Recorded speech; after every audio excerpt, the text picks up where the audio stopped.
Next, it's not some abstract concept or a starry-eyed vision of what might be.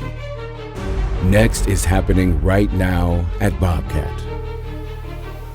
Faster, more connected, more efficient.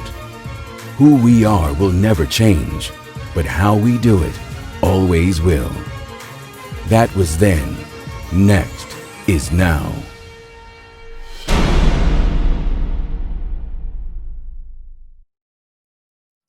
Good afternoon and welcome to the Ventures On-Site webinar, where today we take a close look at the construction sector in Saudi Arabia and ask the question, will KSA be a driving force for the recovery of the construction sector here in the region? Well, growth in Saudi Arabia has been fueled by the oil sector for the past 20 years that has supported the region's economy in difficult times. And in this webinar, we ask, will the growth for Saudi 2030 vision continue at the same pace, or has the COVID-19 pandemic, the oil price and the oil output reduction changed KSA's plans and expectations?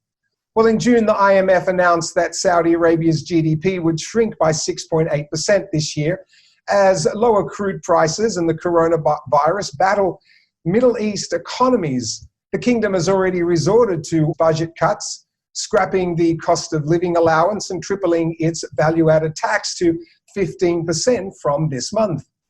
With plans to a tightening to the Saudi economy, how will this affect the construction sector?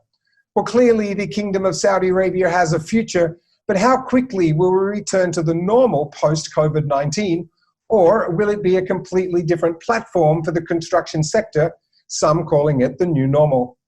When we look back at the construction activity for the past 10 years in Saudi Arabia, we understand that construction was at an average pace prior to the worldwide economic crisis that was felt in this region from 2009. However, prior to 2009, there was a lot of planning for new city developments in KSA that had been in the works for several years.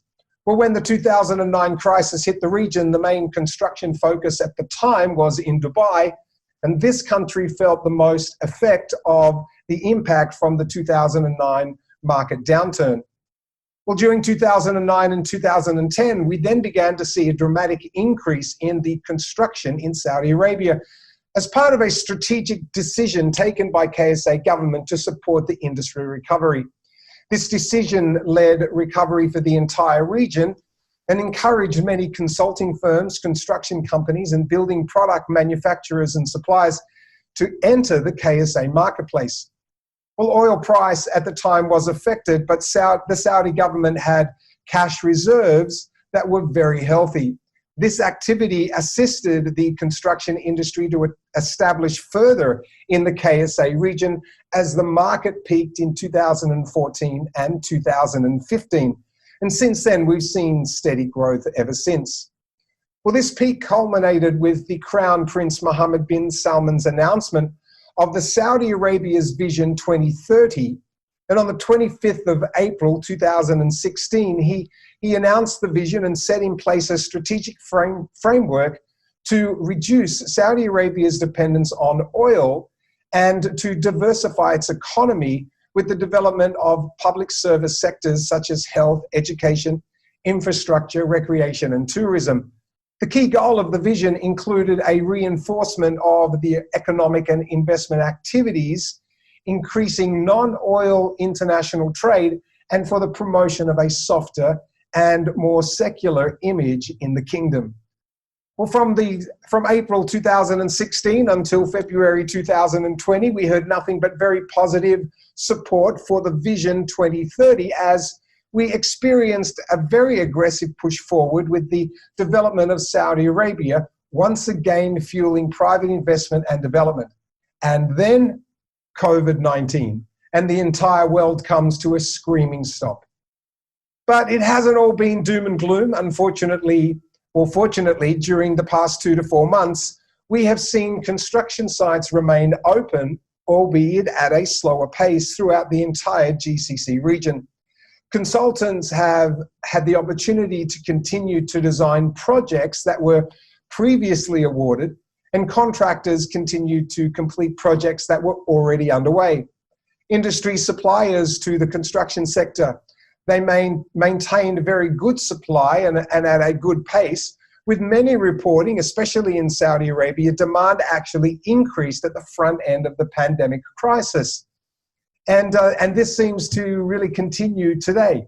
But during this time, there has been a slowdown, and new project awards throughout the region, including Saudi Arabia, have been very limited.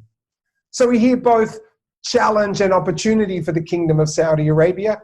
And to understand more, we've invited a panel of outstanding business leaders to share with us their industry experience and insights to the current market conditions as we try to understand if Saudi Arabia will lead the region's recovery once again.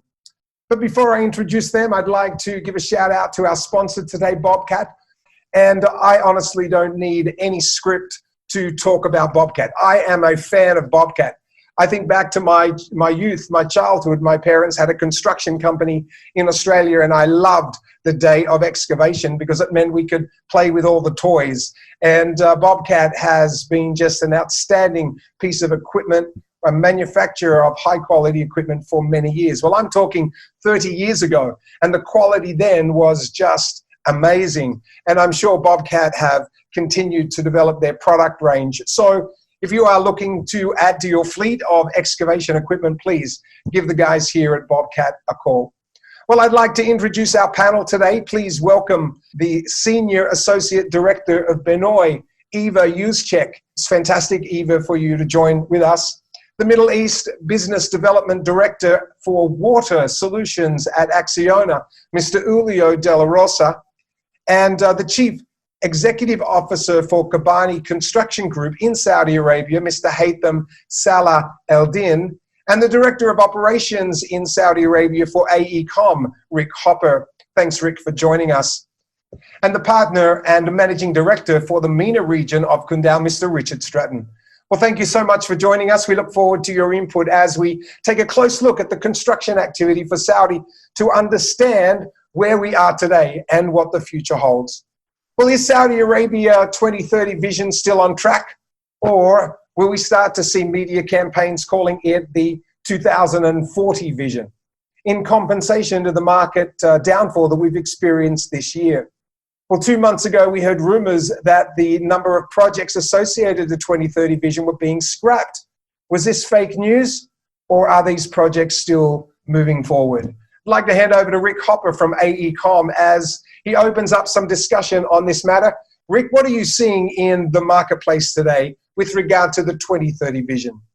So what I would say is I think Vision 2030 is still there. There'll definitely be a relook at budgets. There has to be. But we do know that certain projects have been prioritized, even in these early days with the oil price and COVID impacts, where budgets, actually bigger budgets, have been allocated to key projects, especially those main projects that you see within the Vision 2030, the giga projects such as NEOM, Qiddiya, Awula, these type of projects. So we're lucky enough to be involved in those. So actually during this time, our biggest challenge has really been about mobilization and mobilizing people into a country where obviously with travel restrictions around the globe, it's been difficult, but we're doing it. And it's so my feeling is Vision 2030 is still on. Okay. Mr. Haytham, you're a local Saudi group. You're the CEO of your company, which is part of the IKK group, I understand. And it's a local Saudi group who has some very major investments in the Saudi region. What do you see as the overall strategy at this time? Are you prepared to further invest in the KSA marketplace? And if so, when do you think will be the right time for this expansion?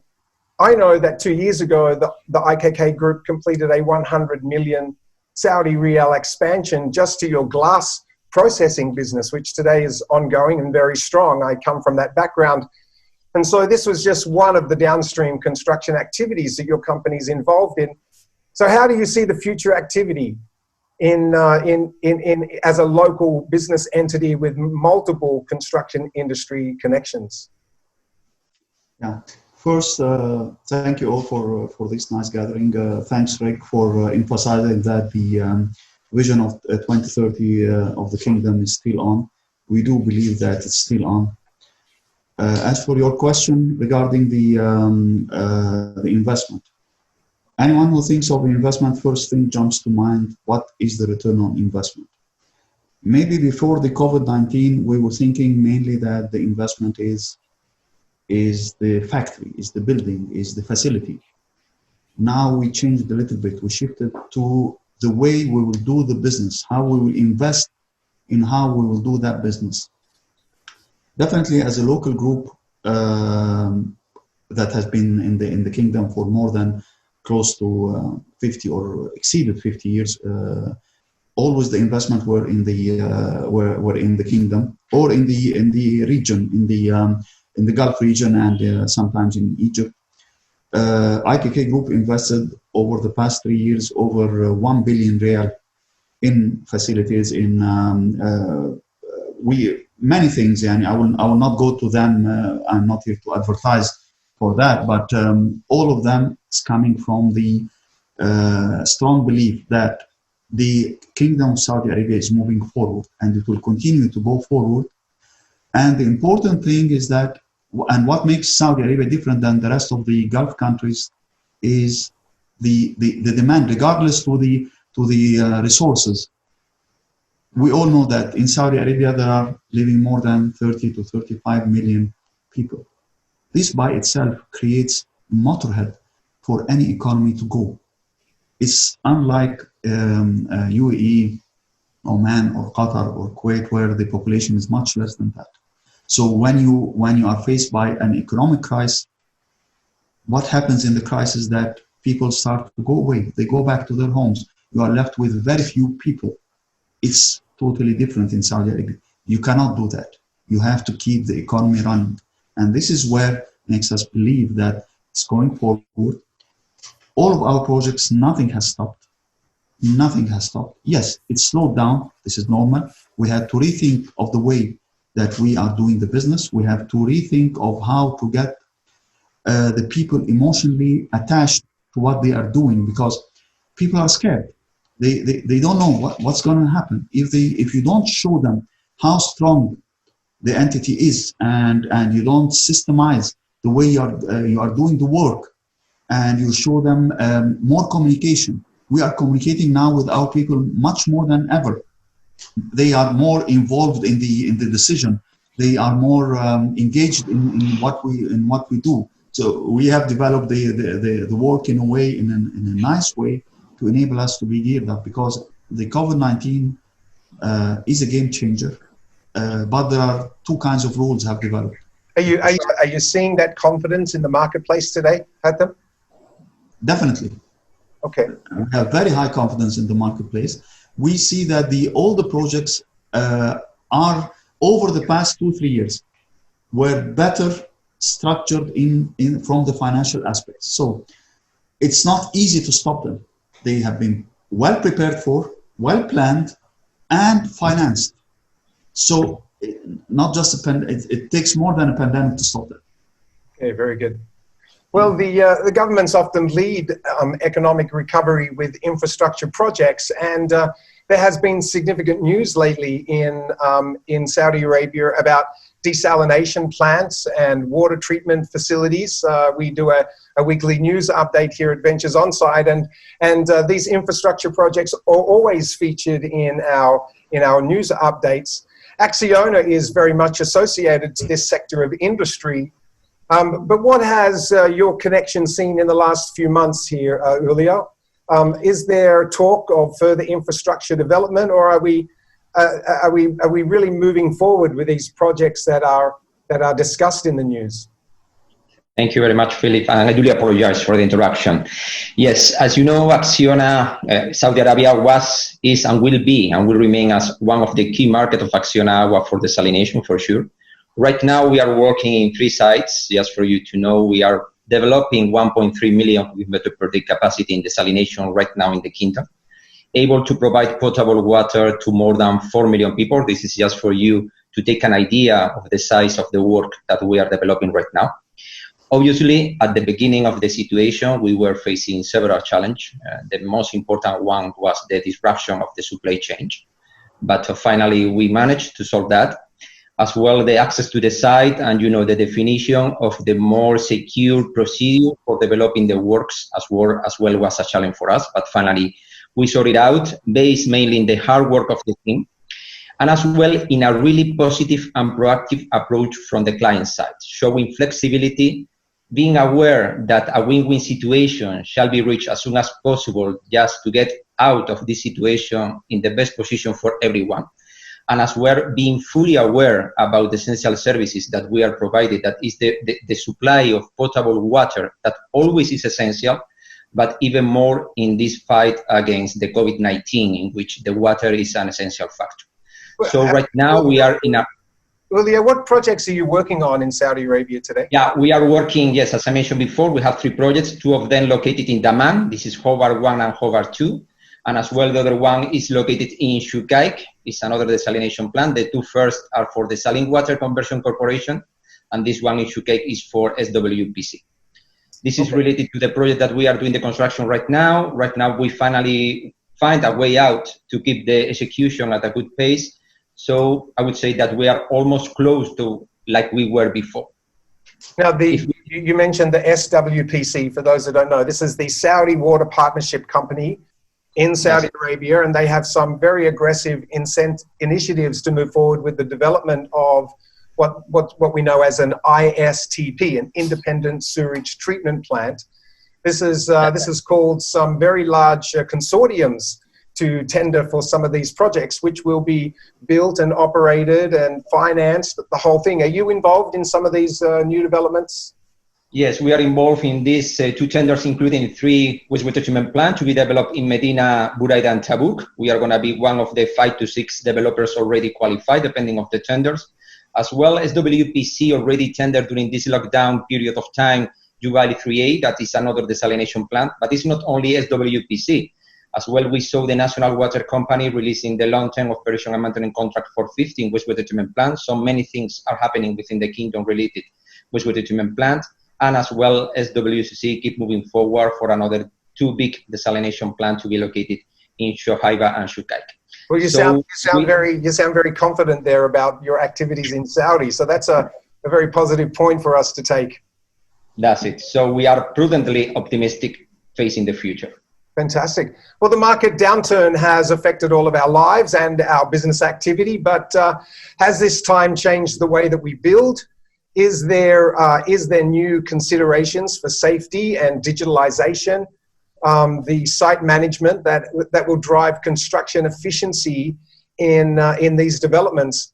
Iwa Juszczyk at BENOY is very much involved in some of these major projects that are being built. Iwa, are you seeing anything from the contractors that are tendering for your projects today? And in general, I would like to agree with Haytham, what he mentioned about the changes in the market that are coming and the efficiencies that actually are found because of the pandemic. So everybody is more cost conscious, as he mentioned, and planning better for the future. And as well from our clients' perspective, and as well from the society, from people, there is a bigger focus on the environment, housing, having more time spent in the houses. People start paying much more attention to that, as well as for efficiency, the modular construction. Again, as you mentioned, as well, safety, digitalization. So all those aspects now we're looking at and how to assure people's safety and feeling secure in environment. But in general, we are quite hopeful for the future. As Haytham mentioned, there was a slowdown at the beginning for the first few months because nobody knew what will happen next. And now we see lots of opportunities coming across alongside with the new areas that our clients and ourselves we're looking at currently. So you're saying that the pandemic has actually changed the thinking of how we design buildings? I believe so. Again, there are some other areas that there is more focus, like on sustainability or green living or the modular construction. So how to be more efficient, and as well with us sitting at home, I've heard from so many people, our consultants, our clients, how actually much more efficient we are without the need for traveling sometimes to meetings. We can cover much more within our time frame. And as well with our designs, for example, we can still continue doing that from either home or offices. I think we found different ways of working, and as well looking at different ways of building and different ways of again, construction and designing processes. What about, Rick, what about on the construction side? Are we seeing more interest or attention given to technologies, new technologies that are being involved in the construction process?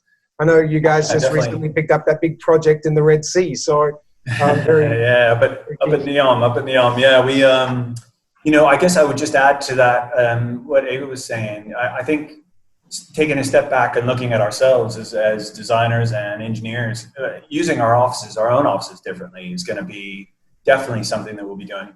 Using them more as collaborative spaces rather than the place that you just show up to every day and sit at your desk. And I think we probably interact more today than we did 4 months ago with our colleagues. It's constant interaction. But if you look out onto the construction sites, definitely automation has to be a way forward for these large sites.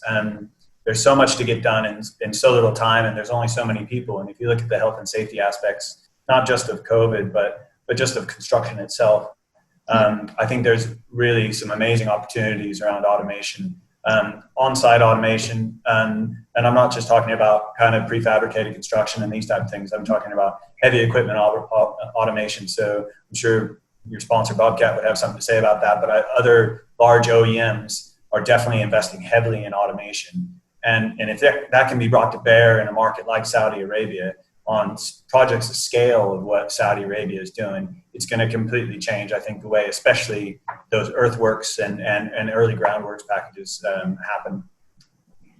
Richard, what about in the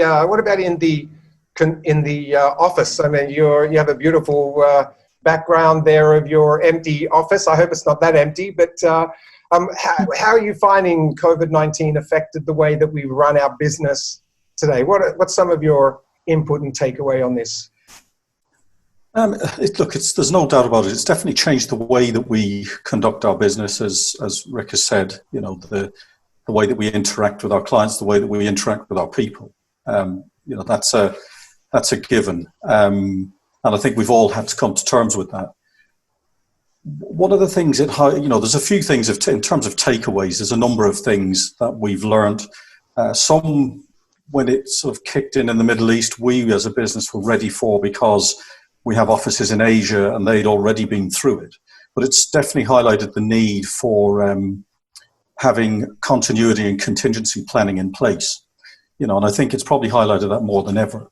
And because this could happen again, something similar could happen again. So that's something that really needs to be done. And as a global business, it's definitely highlighted for us how much more integrated we need to be as a business, the communication across the business, because as I think we've all seen, this pandemic it's hit parts of the world and it's rippled across the world. So our Asia business is now in pretty much stability to growth mode again.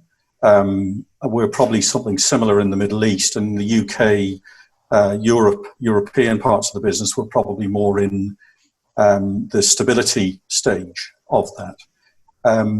Technology's played a huge part in this. We've used that. I mean, the platforms like we're using now, have gone a long way to help us keep in touch with our clients and our people, but also using some of the technology we have for delivery, cloud-based technology, BIM 360, much faster processing times, much easier for everybody to communicate. You can use it working from home. You don't need the same equipment.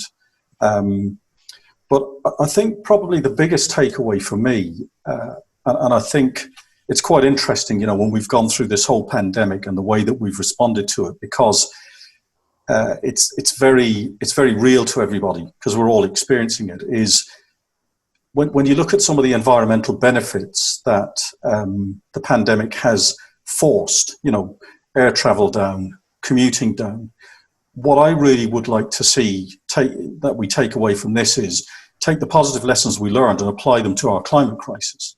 This is what we should be doing as responsible businesses involved in the construction sector in particular, what we should be as responsible people in our own communities, and really take that forward for the benefit of our planet. Spoken like a true architect, always finding this sustainability angle to every argument. So, but it is true. I mean, it's changed.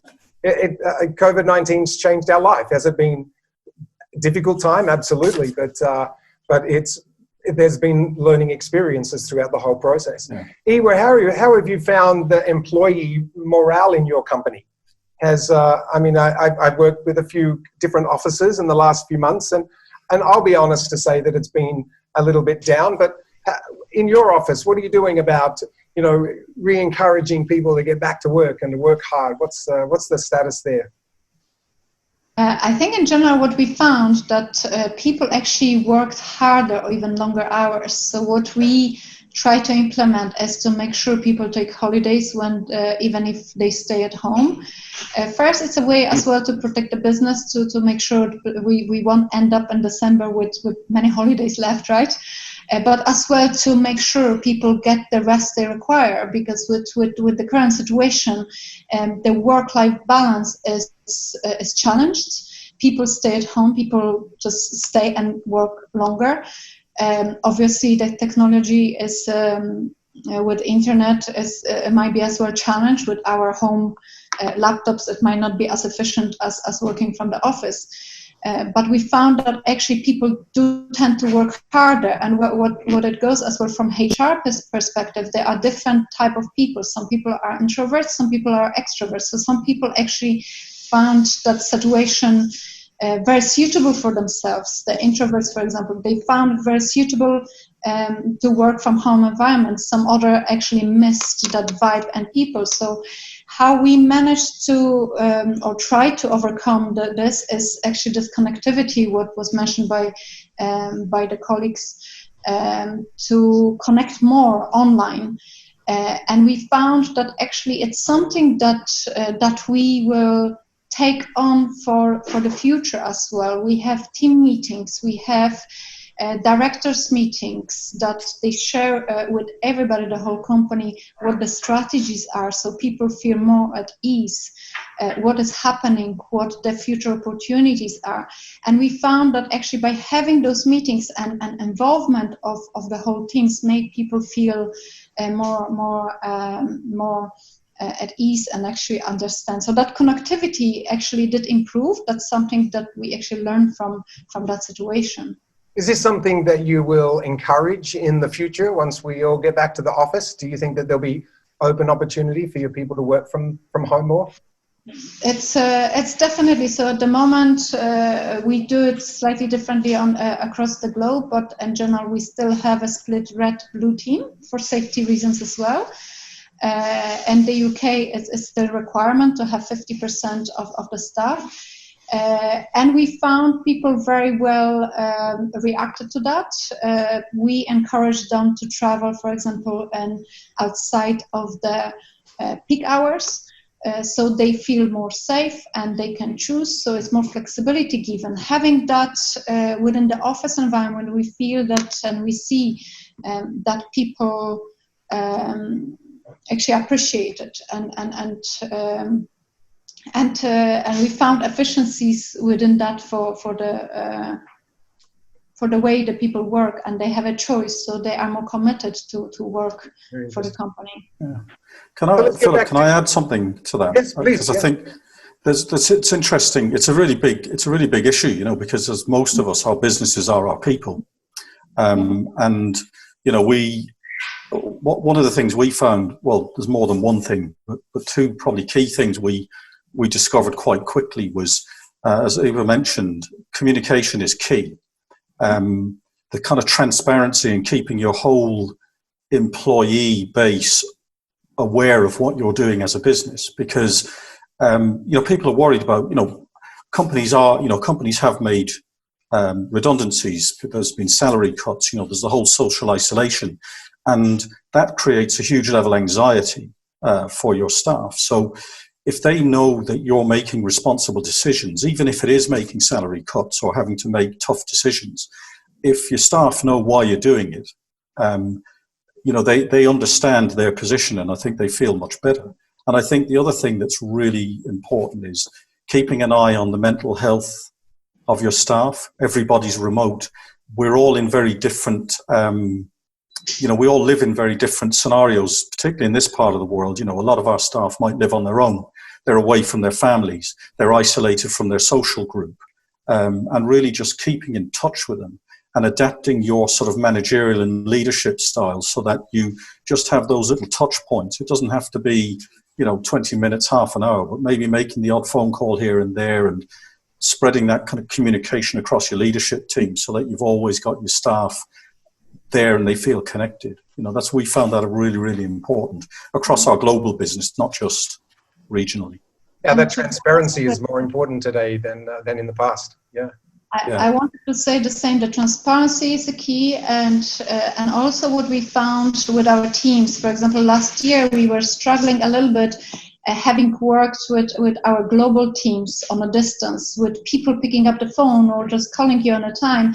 Now with Teams, we found that people just quickly say, "Are you free?" and they just go online very quick. They kind of trust they didn't have a choice, and we feel that actually that will improve our efficiencies, especially working as a global team. So we have strengths in different offices as well, and working with the UK, with Hong Kong studio or with Singapore studio, we feel that actually people learned how that communication is important and that it's actually how easy it is. So we found that the struggles we had last year with communication across global teams being just naturally resolved by doing this, and we see how more efficient we can be now in the future, that people learn how to use those communication tools.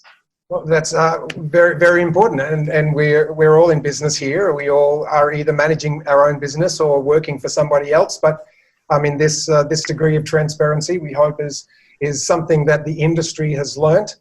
But talking about transparency, and while I have both of you all charged up, Richard and Eva, I'd be very interested to understand if you, as designers, architectural firms, are you seeing new project opportunities in Saudi Arabia?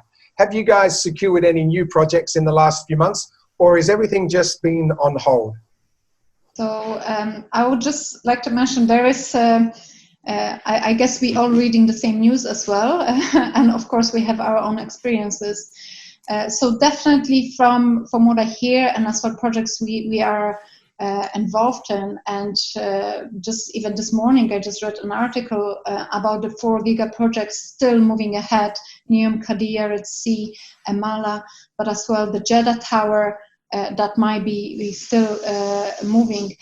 Another one that I just read as well some time back about expansion of the Riyadh city, and that $800 billion had been put into it to almost double the city.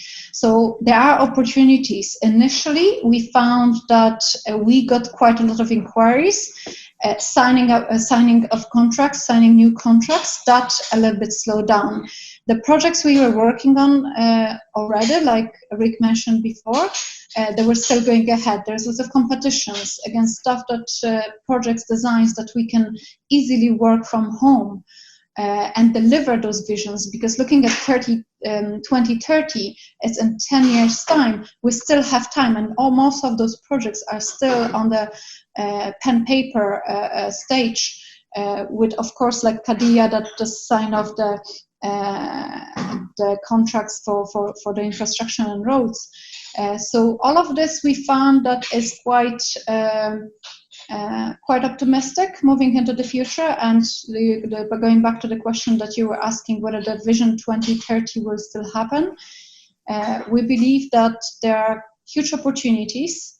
Some of the projects I cannot talk about, it's confidential, but we definitely play quite major part in designing the projects and helping Saudi to achieve their goals for 2030 vision. Well, very good. Richard, have you seen any new projects? Have you guys picked up any projects there for Saudi? We have, and as Eva says, our shackle is confidentiality agreement, sadly, because I'd love to be able to talk openly about everything that we're doing. But as Haytham said as well, you know, the 2030 vision, from what we can see, is progressing. I think what I see is quite unique about the kingdom at the moment is, whilst you've got the more traditional infrastructure, you've also got, because of social change, there's actually infrastructure in the entertainment sector, there's infrastructure in the tourism sector, because everything's developing at such a fast rate. So since, if I just put it in the context of this year, since January, we've probably received over 20 RFPs, and we've won about 8 projects. But since the COVID crisis of, you say, around March time, most of the RFPs came through, you know, maybe 16 of them came through since then, and we won most of our projects in that period.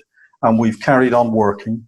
You know, I mean, one of the benefits we have as designers and consultants is we can work remote from the projects. We can use technology. You know, obviously contractors have to build on the site. We can design something almost anywhere. So what we found with a lot of our clients is they've taken the opportunity of COVID-19 to get on top of their planning, to get as much done as they possibly can do in preparation for, say, construction as normal, if we ever really do see a normal again, but, you know, we'll see a different version of it. So, yeah, it's been very, very positive, and, you know, we're very much committed to the kingdom. If I could add on to what, Sorry if I add on to what Richard said. I mean, yes, please, go ahead. We've seen the same thing, and the only thing I would add on to that, we've been, you know, I think a bulk of our design work has been sitting in the planning side for the last year and a half, even 2 years, and we're finally seeing that shift where it's going into true building design, infrastructure design. It's, you know, it's coming out of those planning stages. So as Richard and Eva say, when things go into construction, as some of our sites are, but when these larger projects go into construction, they're actually starting to design. So it's not, we're moving out of that planning stage and we're getting into the building design. So it's a fantastic sign that Vision 2030 is happening. Almost a little bit of a repeat of the 2012 and 2013 period, where we started to see that activity very quickly in Saudi. So very healthy comments. Mr. Haytham, how do you see some challenges in the next 12 months? As you know, you're in construction there in Saudi Arabia. Are you seeing new projects, and is this continuing for you? Yes, definitely, it's continuing. I would like here to start from what Richard just said. The lovely gentleman and the lady from the architectural background and design, they can do all their work remotely. We don't have the same luxury. We have 10,000 people on the ground. Okay, this is a very big challenge, because you will have to redesign the way you do the work on site. How those 10 people will work safely, how you will control them. Everything around them is changing, and you still have to deliver. This is the big challenge, not whether the projects are going forward or not. They are going forward, but how you're going to do it? We started, of course, we did not stop at that question. We asked ourselves that question in March and in April, and we started to act. We have to redesign the way we think and the way we work. We have to take many of the activities that we used to do on-site, take it off-site. We go to modeling and digitalization, and design the job itself to be assembled off-site and then move it to the site. This is how everyone should start to think. And the most important thing also as well is that get people to communicate more and get away from the classics. We used to think before that, okay, you have to segregate all the duties on site. The people of the quality control have to be different than the people of the safety, have to be people different than the people doing the actual work. You will now have to multitask, but on segregated channels of reporting, because you have to reduce the people who are actually on site doing the work, though still have them to report to different people who are focusing on the job. So there can be one person doing many tasks but reporting to different people to minimize the people you are having on site. If we adapt our way of thinking around that mindset, we will be able to deliver fast, efficient, accurate, and with less cost. This will work. This is how this is the challenge we have over the next 12 months, probably over the next years, because it will continue, and this is a more efficient way to do the work. And now the pandemic made everyone accepting to it. So the acceptance now is there. Do it off-site, do it properly, show me how you do it, and I will accept it.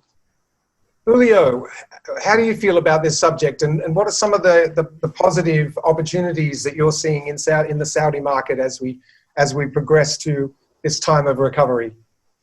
Yeah, we are. Thank you, Philip. We are really, really optimistic. You know, as Eva mentioned and Hassan as well, efficiency. We would like to mention three things.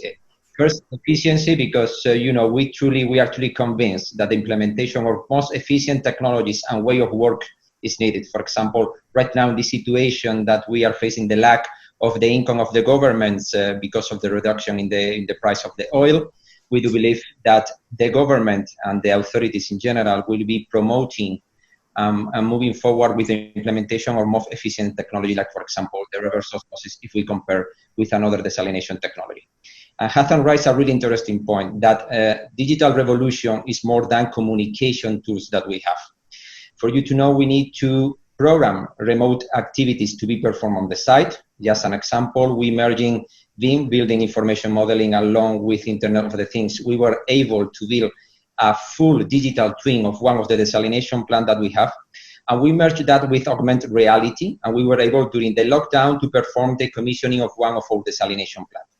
And one last third topic I would like to mention that maybe we are missing is we all live this shift in the contractual structure of the project from EPC to PPP in the last years. And I think that this is going to be increasing. And we shall take a proactive approach, because at the end of the day, we truly believe in the implementation of Vision 2030. But if we rely still in that the government will provide, this is our attitude in the funding of these projects, I think that we are missing something. This is why we truly believe that we shall take a more proactive approach to the clients to provide them some alternative source of funding for the projects included within Vision 2030, that we are quite sure that sooner than later is going to be a reality. Very good. I'd add to that, Julio. We've seen the same thing. We've seen a lot more PPP coming to the market, a lot more interest in it across lots of different sectors and, across the region as a whole. And touching on what Haytham said about the efficiencies, a lot of my background when I was in the UK was doing PPP and PFI, and one of the things I really enjoyed about it was pretty much all stakeholders are sitting at the table from the beginning, and if it's done properly, you get very effective and totally integrated design solutions that are properly assessed in life cycle terms, properly assessed in capital cost terms, and the ultimate objective is you get the most affordable solution. And in these times, whether it be regionally or globally, where governments are strapped for cash, it's a model I think that's going to emerge and emerge far more across a lot of public spending. You guys are such a great panel. I don't think I've hosted a webinar where I've had such interaction. I could just simply step to the side and let you guys have a chat. I mean, I really appreciate your input today. It's fantastic. Well, we have a few questions from our attendees today, and so I thought I might just go to some of these questions, and I'm simply going to do that. What I'm going to do is read a question, and I'll step out of the way. And if you have comment, please do so, and I'll just keep it moving on with some new comments, with some new questions. And so here's one question. Are consultants working in Saudi Arabia or are the consultants working outside the country mostly today? What are you seeing on this front? Be happy to take that one. So just starting off, I mean, from our own perspective, we're 950 strong in Saudi Arabia, all consultancy. And although working outside of Saudi into Saudi is an option, I definitely see the benefits of having a bigger base here in Saudi Arabia. We've continued to have that put to us by our clients, and we've continued to respond by growing our team here. So I think you can do both. I think we're trying to find that balance where we have the right people on the ground here and the right mass on the ground here, with still being able to bring in, experts when required from our other offices. Okay, Ewa, what are you seeing there? Yeah, if I might add, we're actually working mostly remotely from either Dubai or London or other areas. And I think it's like Haitham mentioned before, it depends really if you're a designer and things that you can do remotely. And if you're on site, obviously you have to be there. Obviously the video conferences will not fully replace the human interaction and being there with the client presenting the ideas. But so far, with those restrictions in place, we found it actually quite efficient and effective way of communicating with the client, actually more often than we did before. Yeah, Ava, I would second that. So there's a balance, right? So I would second that. We've actually had some fantastic projects start up during this period completely remotely. There's been no face-to-face interaction, and they've gone very, very smoothly. So definitely there's a good balance there. Very good. A question for Mr. Haitham, and sort of along these lines, what's the situation in Saudi Arabia today with Saudiization? I mean, there's a strong push to have the Saudis working more in all sorts of activity. Is this still an emphasis in the business activity there? Definitely, the emphasis is there. But right now, we, for example, as you may know, for a construction company to be in the good range, you need to have 15% Saudis working for your company. This is a very big number for construction, because you have for our company we have 10,000 labor, for example. So this means you need to have 1,500 Saudis. The problem is that in the construction business, 15%, 1,500 Saudis, it's not easy to find 1,500 Saudis labor. So you will need to train them. You need to open your own academies to get a good quality and productive Saudis. If you continue to consider the Saudis as a cost to the business, you will never survive. This time you cannot survive because of the of all the changes that are happening. Prices will be very difficult to get the same prices like before. The cash is very important. Maintaining the same number of expats in the inside Saudi Arabia will be very difficult. We will have to put more emphasis on decentralization and putting offices outside of Saudi Arabia. So by that, the Saudis you are going to have are really productive, can really grow in the business that you are doing and be part of it. This is very important now. So the emphasis is there. It will continue. It will increase. And that's the nature of the business. In any country in the world, you need to have the people of the country running the business. We are behind that in Saudi Arabia. We have to catch up. Very good. Very good. One question here from, I think it's somebody that I know, so I'm definitely going to read this one out. But in terms of potential investments in Saudi Arabia, from your experience and expertise, where would that investment be best suited? In Central, East, or Western region? I know we hear a lot about the mega projects, and most of those are in the West. But as an investor in the construction sector, where would that be your advice? Well, that's a very difficult question, because the construction is, depends on the type of construction. If you are looking at at construction that is going to the industrial part segment of the construction, definitely will be Eastern Province. If you are looking at the construction from the leisure parts, definitely to the west. If you are talking about the mixed use construction, it can be anywhere it can be in Jeddah in the western region, but to the south, can be in the central region where you have a lot of expansion and infrastructure. So the infrastructure definitely will be in the central region, the western region. Industrial will be more into the Eastern Province. Very good. Quick question here for Iwa from an attendee. BENOY. Do you have any ongoing projects in KSA? Ongoing. Yes, we are actually on the market. Luckily, we actually started looking in KSA long time back, over 8 years ago, when we started doing projects. Some of them already built, like Ashton Walk or the city center in Riyadh. So we actually entered the market much earlier. So we have still we have very strong presence with the clients. We have lots of projects, again, all those names that I mentioned before, we are involved, and smaller developers as well. So currently, yes, we're doing lots of competitions, we're doing lots of designs, master plans, or kind of construction documentation. We don't have anything on site right now. So it's mostly, as I said, it's more on the pen and paper, which actually allows us to do it remotely as well. But yes, definitely, we have very strong presence in KSA. Most of our projects in the regions do come from Saudi. Technical question here with regard to cloud technologies.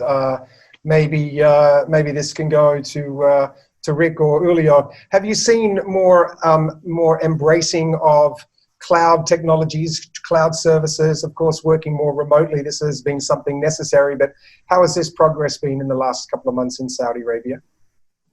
For sure. We are even using Azure technology for the cloud technology within our desalination plants.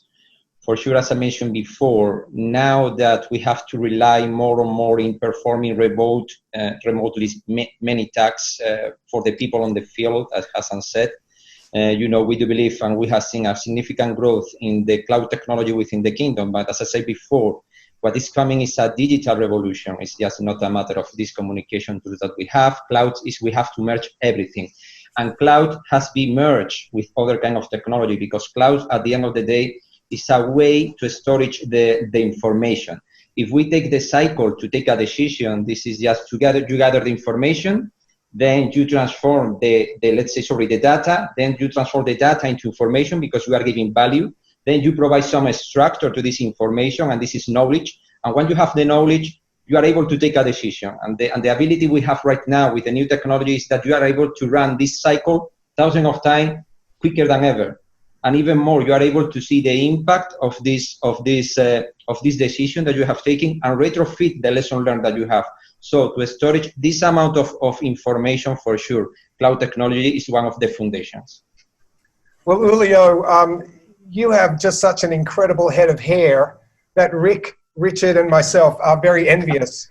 But, that's a really good answer. Now, one of our panelists, one of our attendees has not sent in a question. This is not a question, it's a statement. And I'm going to read it word for word. I'd like you to convince him if he's wrong or tell everyone if he's right, okay? I'm going to read it. It's very straightforward. I think there is no opportunities in the near future with coronavirus. The question is that the government has full plan to pass this situation. Also, the crisis of oil prices will be an important reason for there to be no business activity in construction sector, Saudi Arabia. Is he right or is he wrong? Wrong. Like I said, if you didn't agree with him, you're going to have to convince him otherwise. And I think, as you mentioned at the very beginning, that's why we have all those big mega projects still happening, and Saudi government is pushing for it, PIF as well. Obviously, and as you mentioned, that's why there was a Saudi 2030 vision set to make sure that the country is not independent on the oil? Yeah. I mean, let's be really simple about it. You know, the world is moving, albeit kicking and screaming, the world is moving away from fossil fuels. It's moving away from oil and gas. And, you know, Saudi Arabia for many, many years has been very reliant on that as a revenue stream. So the whole, you know, emphasis of the 2030 vision is to diversify the economy of the country. You know, you can't rely on oil for the future. The oil price has probably highlighted that more than anything.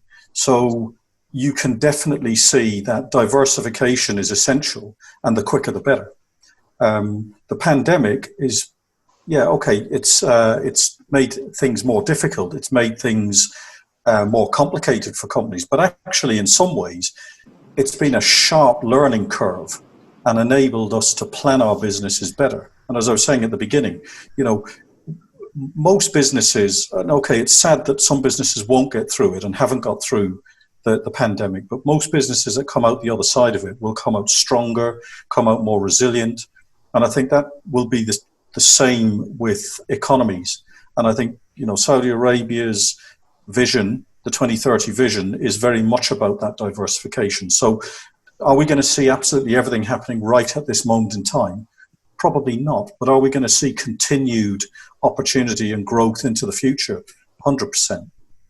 Well, Mohammed, whoever sent that question is, if you're convinced otherwise, please send me another question and just say, yes, I'm convinced, or no, you're still not.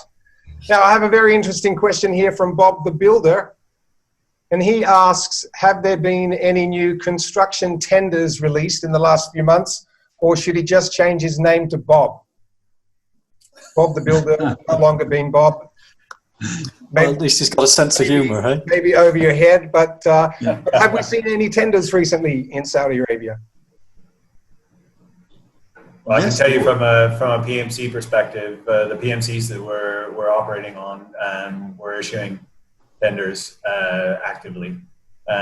So they're in the market. Haytham would probably add more to that, but I can tell you what, right now they're in the market.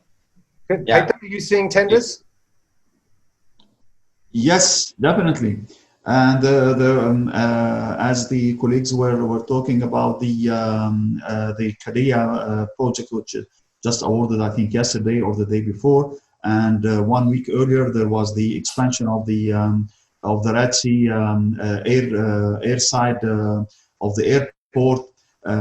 We are actively now working on Ministry of Housing is probably weekly awarding projects, because there is a very big gap in the housing in Saudi Arabia. Everybody knows that. So there have been many awards. The mega projects, I would agree on the mega projects awarding. Yes, there is a bit of a stop, of rethinking how to phase it in a way to match the cash, not to stop it. And this is normal. Everybody now has to spend wisely. So the projects are not on stop, but the mega projects are redesigned. The phases of the mega projects are being redesigned. And that's why people are saying that the mega projects are currently much less than before, or on a stop, on a practical stop. And as well, actually, I've heard that some of the developers still kept the same budget. So some of them obviously thinking more cautiously reduce the budget and look into phasing, as Haytham said.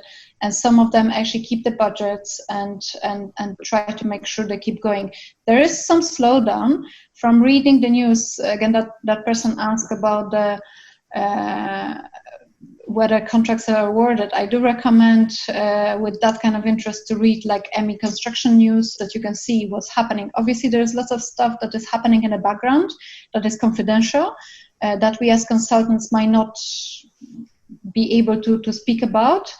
But there is lots out there when it's already awarded.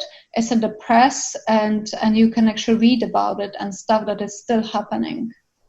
I mean, just recently we heard the increase of the VAT from 5% to 15%, and somebody else is mentioning here the import duty tax from 5 to 20%, which is not a bad thing. It only sheds more need for local manufacture. But has this been a negative perception as to a weary future, or is this something that's just been accepted and moved on with? Well, if you allow me, Philip, I would say that it's accepted. I mean, it's something that we expected. It was not a surprise for us. As well, just to reinforce about the future of the kingdom, first, I would like to say, as well, coming back to the financial side, the ability to get government debt that the countries here in the region has because of the low national debt that they have right now. Secondly, I would say Saudi is moving away from the oil, but where is moving away? To renewable energy. We shall think that as long as the technology for the batteries is developed, Saudi is going to be a kingdom in which the ability to get really cheap energy 24 hours, 7 days a week is going to be a reality. So this is as well another foundation to rely and to be confident in the future on the kingdom. Have we seen any closed project sites in Saudi Arabia, to your knowledge, Rick, Julio?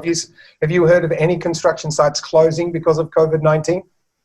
From my side, no. So all we had during the initial stages of COVID, we had a few projects slow down while people were trying to figure out how you're going to deal with really the government restrictions that were going to protect people around COVID. Yeah. But not one of our projects has stopped. All of our projects are running, and I haven't heard of any stop. I interact with a lot of people still around where I live here in Riyadh, and they work in different projects around around Saudi Arabia, and nobody has mentioned a project that's stopped yet. Yeah, have those projects started to get back again? Are you moving ahead? Productivity increasing on site?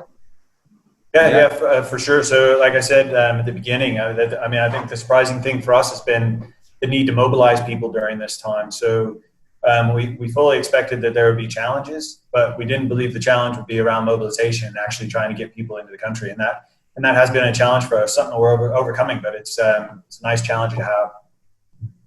Fantastic.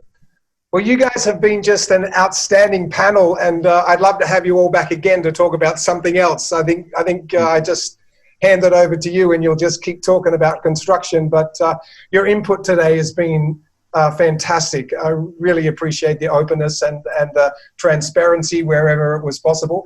And there are so many questions. I think our team will spend the next couple of days trying to put answers together for all of these. We'll do what we can to share them with you.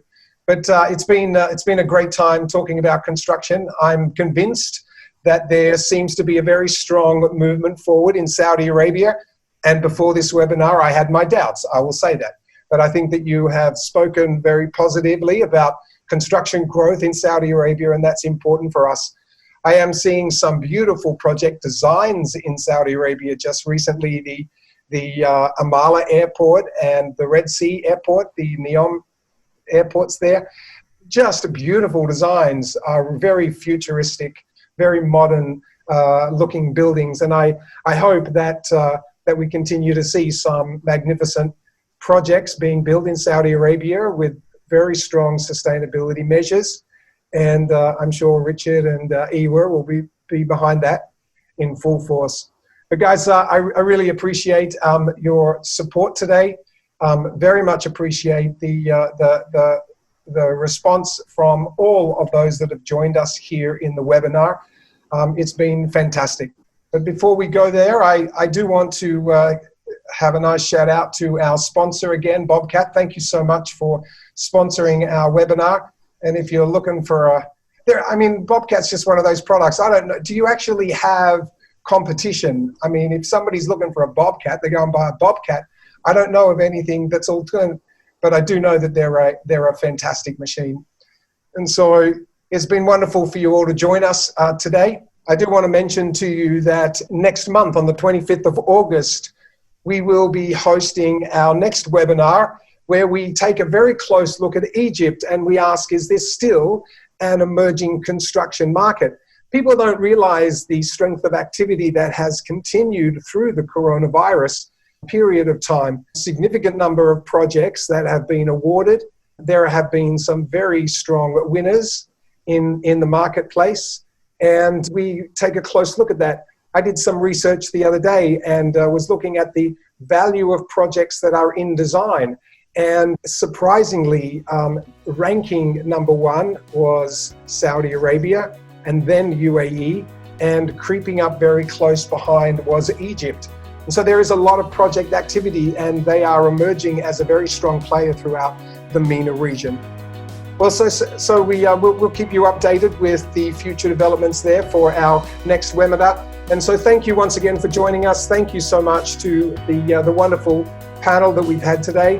Iwa, appreciate your support. Hatem, Julio, Richard, and Rick.